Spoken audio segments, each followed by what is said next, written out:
शिवाय। शिवजी सदा सहाय। ॐ नमः शिवाय। गुरुजी सदा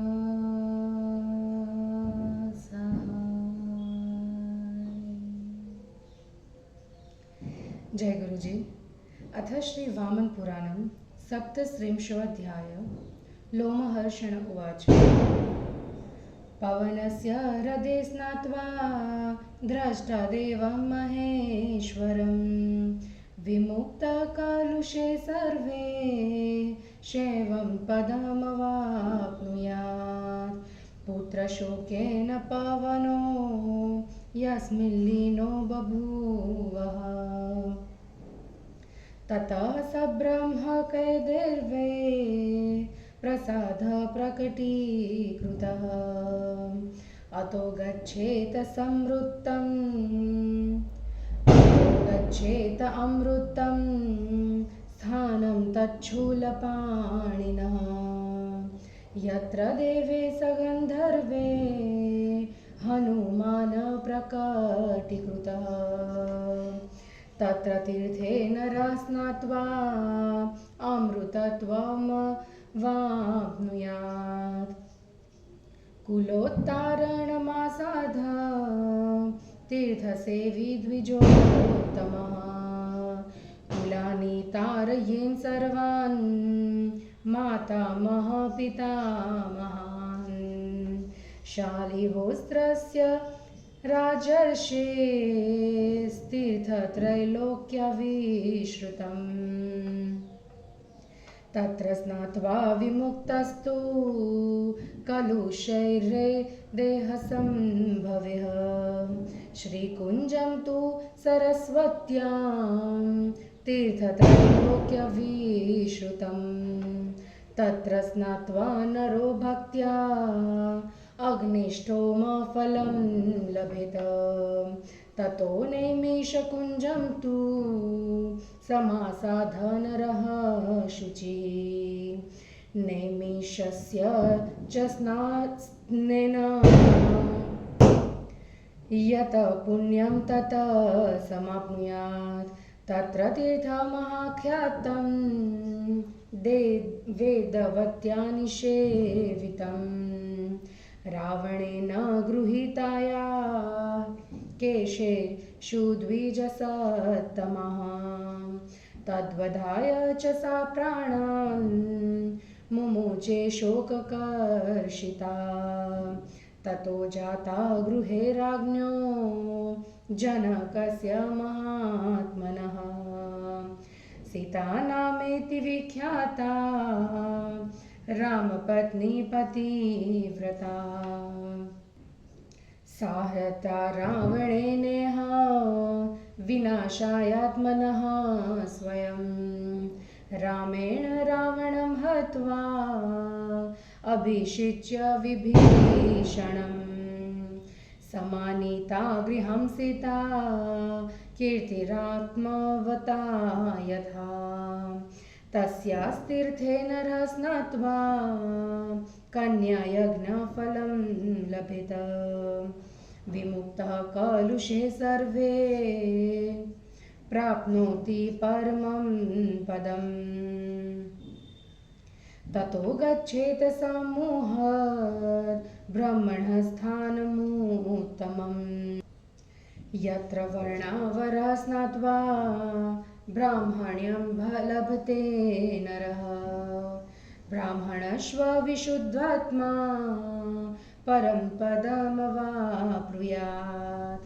ततो गच्छेत सोमस्य तीर्थत्रैलोक्यदुर्लभम्।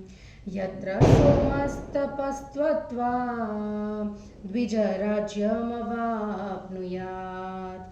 तत्र स्नात्वार्चयित्वा च स्वपितॄन् दैवतानि च निर्मलः स्वर्गमायाति। कार्तिक्यां चन्द्रमायया सप्त सारस्वतं तीर्थं त्रैलोक्यस्यापि दुर्लभम् यत्र सप्त सरस्तस्व एकीभूता वहन्ति च सुप्रभा काञ्चनाक्षी च विशाला मानसा हृदा सरस्वत्योधनामा च सुरेणुर्विमलोदका पितामहस्य यजतः पुष्करेषु स्थितस्यः अब्रुवन् ऋषयः सर्वे नायं यज्ञो महाफलः न दृश्यते सरिच्छ्रेष्ठा यस्मादिह सरस्वती तच्छ्रुत्वा भगवान् प्रीतः सस्मराथ सरस्वतीम् पितामहेन यज्जता आहुता पुष्करेषु वे सुप्रभा नाम सा देवी तत्र ख्याता सरस्वती तां दृष्ट्वा मुनयः प्रीता वेगयुक्तां सरस्वतीं पितामहं मानयन्तीं ते तु तां बहुमेनिरे एवमेषा सरिश्रेष्ठा पुष्करस्था सरस्वती समानीता कुरुक्षेत्रे मङ्कणेन महात्मना नेमिषे मुनयः स्थित्वा शौनकाधास्तपोधनः ते पृच्छन्ति महात्मानं पौराणां लोमहर्षणम् कथं यज्ञफलोऽस्माकं वर्ततां सत्पथे भवेत् ततो ब्रवीन् महाभागः प्रणम्य शिरसा ऋषिं सरस्वती स्थितता यत्र तत्र यज्ञफलं महत् एतत् श्रुत्वा तु मुनयो नानास्वाध्यायवेदिनः समागम्य ततः सर्वे सस्मरुस्ते सरस्वतीं सा तु ध्याता ततस्तत्र ऋषिभिः सत्रज्ञाजिभिः समागता प्लावनार्थयज्ञे तेषां महात्मनाम नेमिषे काञ्चनाक्षी तु स्मृता मन्कणकेन सा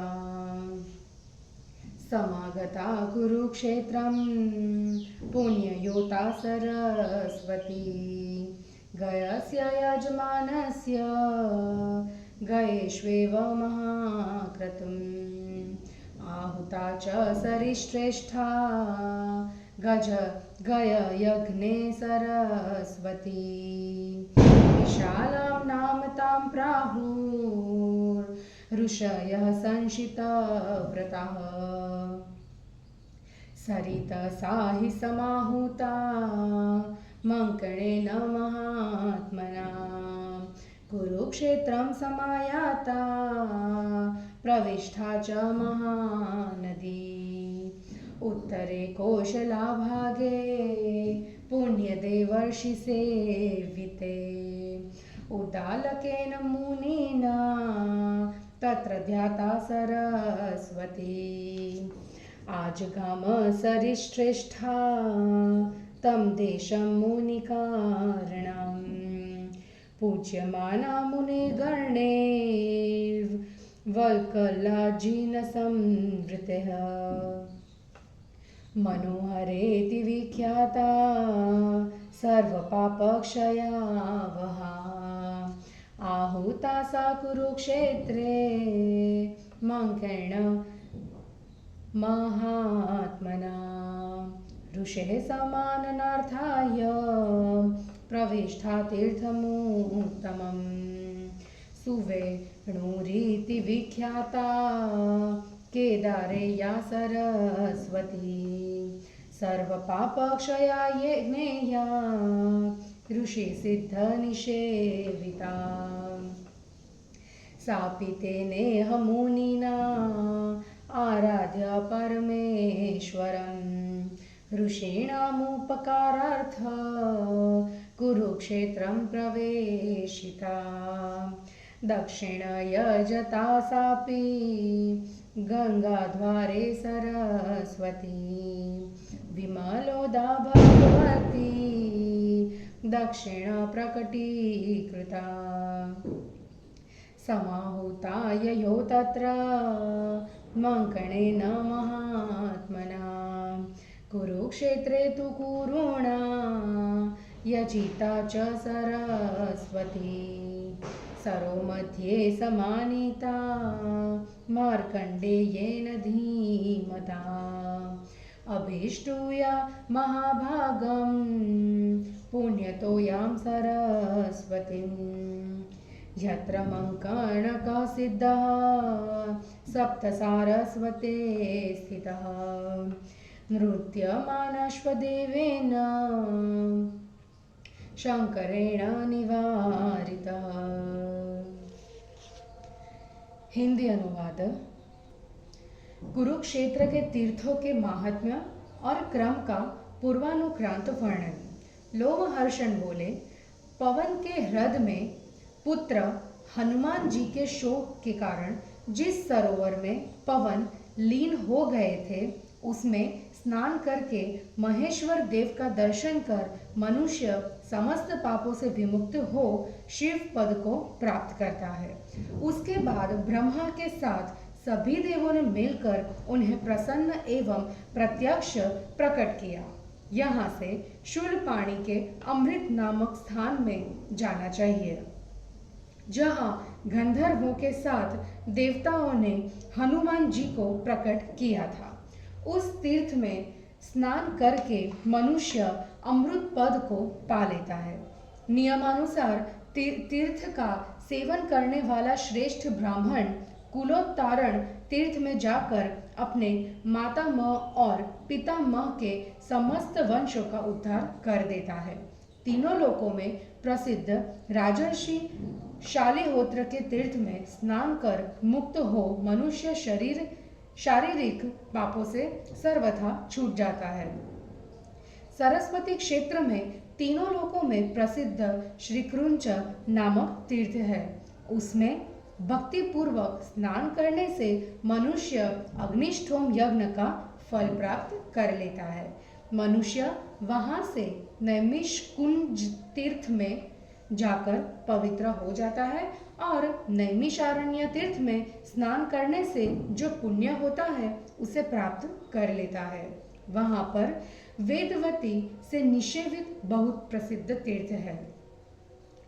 द्विज श्रेष्ठो, रावण के द्वारा अपने केश के पकड़े जाने पर शोक से संतप्त होकर वेदवती ने उसके रावण के वध के लिए अपने प्राणों को छोड़ दिया था और उसके बाद महात्मा राजा जनक के घर में वे उत्पन्न हुई और उनका नाम सीता विख्यात हुआ तथा वे राम की पतिव्रता पत्नी हुई। उस सीता को रावण ने स्वयं अपने विनाश के लिए अपहृत कर लिया। सीता के अपहरण हो जाने पर राम रावण युद्ध हुआ, जिसमें रावण को मारने के बाद विभीषण को लड़ा के राज्य पर अभिषिक्त कर राम सीता को वैसे ही घर लौटा लाए जैसे आत्मवान पुरुष कीर्ति को प्राप्त करता है। उनके तीर्थ में स्नान कर मनुष्य कन्या यज्ञ का फल एवं समस्त पापों से मुक्त होकर परम पद को प्राप्त करता है। उस वेदवती तीर्थ के बाद ब्रह्मा के उत्तम और महान स्थान में जाना चाहिए, जहाँ स्नान करने से अवर वर्ण का व्यक्ति ब्राह्मणत्व प्राप्त कर लेता है और ब्राह्मण विशुद्ध अंतःकरण वाला होकर परम पद की प्राप्ति करता है। उस ब्रह्मा के तीर्थ स्थल पर जाने के बाद तीनों लोकों में दुर्लभ सोम तीर्थ में जाना चाहिए, जहां चंद्रमा ने तपस्या करके द्विज राजत्व पद को प्राप्त किया था। वहां स्नान कर अपने पितरों और देवताओं की पूजा करने से मनुष्य कार्तिक की पूर्णिमा के चंद्रमा के समान निर्मल होकर स्वर्ग को प्राप्त कर लेता है। तीनों लोकों में दुर्लभ सप्त सारस्वत नामक एक तीर्थ है, जहां सुप्रभा, कांजनाक्षी, विशाला, मानसहृदा, सरस्वती, ओदवती, विमलोदका एवं सुरेणु नाम की 7 सरस्वतियां मतलब नदियां एकत्र मिलकर प्रवाहित होती है। पुष्कर तीर्थ में स्थित ब्रह्मा जी के यज्ञ के अनुष्ठान में लग जाने पर सभी ऋषियों ने उनसे कहा, आपका यह यज्ञ महाफलजनक नहीं होगा, क्योंकि यहाँ सरस्वतियों में श्रेष्ठ सरस्वती नदी नहीं दिखाई पड़ रही है। उसे सुनकर भगवान ने प्रसन्नतापूर्वक सरस्वती का स्मरण किया। पुष्कर में यज्ञ कर रहे ब्रह्मा जी द्वारा आहुत की गई सुप्रभा नाम की देवी वहां सरस्वती नाम से प्रसिद्ध हुई। ब्रह्मा जी का मान करने वाली उस वेगवती सरस्वती को देखकर मुनिजन प्रसन्न हो गए और उन सबों ने उनका अत्यधिक सम्मान किया। इस प्रकार पुष्कर तीर्थ में स्थित एवं नदियों में श्रेष्ठ इस सरस्वती को महात्मा मानकर कुरुक्षेत्र में लाए। एक समय नैमिषारण्य में रहने वाले तपस्या के धनी शौनक आदि मुनियों ने पुराणों के ज्ञाता महात्मा लोमहर्षण से पूछा, सप्तथगामी हम लोगों को यज्ञ का फल कैसे प्राप्त होगा? इसे कृपा कर समझाइए। उसके बाद महानुभाव लोमहर्षण जी ने ऋषियों को सिर से प्रणाम कर कहा कि ऋषियों, जहाँ सरस्वती नदी अवस्थित है वहाँ रहने से यज्ञ का महान फल प्राप्त होता है। इसको सुनकर विविध वेदों का स्वाध्याय करने वाले मुनियों ने एकत्र होकर सरस्वती का स्मरण किया। दीर्घकालिक यज्ञ करने वाले उन ऋषियों के ध्यान करने पर वे वहां नैमिष क्षेत्र में उन महात्माओं के यज्ञ में प्लावन करने के लिए कांचनाक्षी नाम से उपस्थित हो गई। वे ही प्रसिद्ध नदी मंकर के द्वारा स्मृत होने पर पवित्र सलिला सरस्वती के रूप में कुरुक्षेत्र में भी आई और महान व्रती ऋषियों ने गया क्षेत्र में महायज्ञ का अनुष्ठान करने वाले गय के यज्ञ में आहुत की गई उन श्रेष्ठ सरस्वती नदी को विशाला के नाम से स्मरण किया। महात्मा मंकर ऋषि द्वारा समाहुत की गई वही नदी कुरुक्षेत्र में आकर प्रवेश कर गई। फिर उद्दालक मुनि ने देवर्षियों के द्वारा सेवित परम पवित्र उत्तर कोसल प्रदेश में सरस्वती का ध्यान किया। उन मुनि के कारण नदियों में श्रेष्ठ वह सरस्वती नदी उस देश में आ गई एवं वह वल्कल तथा मृग चर्म को धारण करने वाले मुनियों द्वारा पूजित हुई। तब संपूर्ण पापों का विनाश करने वाली वह मनोहरा नाम से विख्यात हुई। फिर वह महात्मा मंकर द्वारा आहुत होकर ऋषि को सम्मानित करने के लिए कुरुक्षेत्र के उत्तम तीर्थ में प्रविष्ट हुई। केदार तीर्थ में जो सरस्वती सुवेणु नाम से प्रसिद्ध है, वह ऋषियों और सिद्धों के द्वारा सेवित तथा सर्व पाप नाशक रूप से जानी जाती है। परमेश्वर की आराधना कर उन मुनि ने उसे सुवेणु को भी ऋषियों का उपकार करने के लिए इस कुरुक्षेत्र में प्रवाहित कराया। गंगाद्वार में यज्ञ कर रहे दक्ष ने विमलोदा नाम से भगवती सरस्वती को प्रकट किया। कुरुक्षेत्र में कुरु द्वारा पूजित सरस्वती मंकर द्वारा बुलाई जाने पर वहां गई। फिर बुद्धिमान मांकरेय जी उस पवित्र जल वाली महाभागा सरस्वती की स्तुति कर उसे सरोवर के मध्य में ले गए। वही सप्त सारस्वती तीर्थ में उपस्थित एवं नृत्य करते हुए सिद्ध मंकर को नृत्य करने से शंकर जी ने रोका था। और इस प्रकार श्री वामन पुराण में 37वां अध्याय समाप्त हुआ। जय गुरु जी।